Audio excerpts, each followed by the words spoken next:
મોરબીના રવાપર ગામે મહિલાઓ દ્વારા વિરોધ કરવામાં આવ્યો। થાળી વગાડીને ચક્કાજામ કરવામાં આવ્યો। આ મહિલાઓ દ્વારા પ્રાથમિક સુવિધાના અભાવને લઈને આ વિરોધ, જેમાં વિરોધ કરી ધારાસભ્યને ચીમકી પણ આપી છે।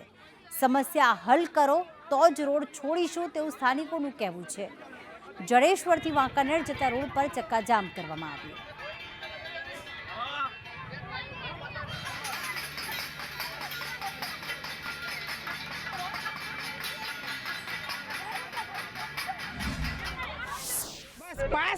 पास थी तमने किए तरत पास थी एक ना पाड़े यानी ना सीधू वही जवानू तो आज केम खबर नहीं पड़ती ना पाड़ी वही गया 15,000 થઈ જાય તમારી આગળ કેમ નો આવ્યા કોઈ તરત એકે ના પાડી એટલે કે સાર્વજનિક માં રજા ઓલી મંજૂરી મળી ગઈ ઓલી મંજૂરી મળીને બીજા રોડે વયું જાય બધું હળવદ રોડે મોટા ભાવ વધે એટલે અહીંયા વયું જાય બધું મંજૂરી મળેલું બધું કાઈ નથી આ તકલીફ બસ પબ્લિક ને જ બધું આ ભોગવવાનું છે પાસ કરાવીને રૂપિયા તમારા પાસ કરાવીને રૂપિયા કેમ કે આ બધા ગામડેથી આવ્યા એટલે એને બધા ખબર જ છે કે આવા રસ્તે હલાતું જઈશે એમ પણ એકવાર હાલીને તો બતાવો નીચે ધારાસભ્ય આવે બધાને ઊંચા મોટી ગાડીમાં ફરવા વાળાને બધાને તકલીફ પડતી જ નથી એકવાર હાલીને જોવો તમે એકવાર આ રોડે આવે એમને એક દી આવે તો બધા રોડ સરસ થઈ જાય આ મોરબીમાં જ્યારે મુખ્યમંત્રી આવે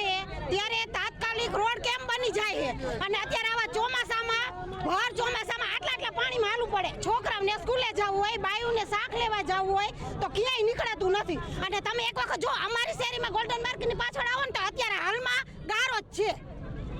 જે ક્યાંય પણ બ્લેક બહાર ન નીકળાય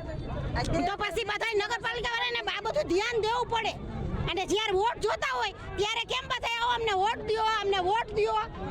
તો આ 30 વર્ષથી આખા મોરબીમાં એવું નથી કે અમારા સોસાયટીમાં કે આજ રોડ ઉપર એવું છે આખા મોરબીમાં રોડ એવા તો ધ્યાન દેવું પડે રોડ સમસ્યા છે ખુટિયા આવે તો ખુટિયા બધાને પાડી દે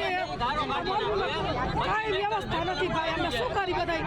આખે પબ્લિક હેરાન થાય કેટલા વર્ષોથી બધા હેરાન થાય આ મોરબી સહન કરે બાકી કોઈના બાપની તાકાત નથી સહન કરવાની સમજા ચાલુ વર્ષે કોઈ થઈ થાય ઘરમાં અને જ્યાં જોઈએ મોરબી હા વાહ કરે મોરબીમાં આવે તો તાત્કાલિક કેમ થઈ જાય રાતે દવાખાના થઈ જાય હોસ્પિટલો હમી થઈ જાય ઝૂલતો પુલ તૂટો તો કોઈ જવાય તારી લીધી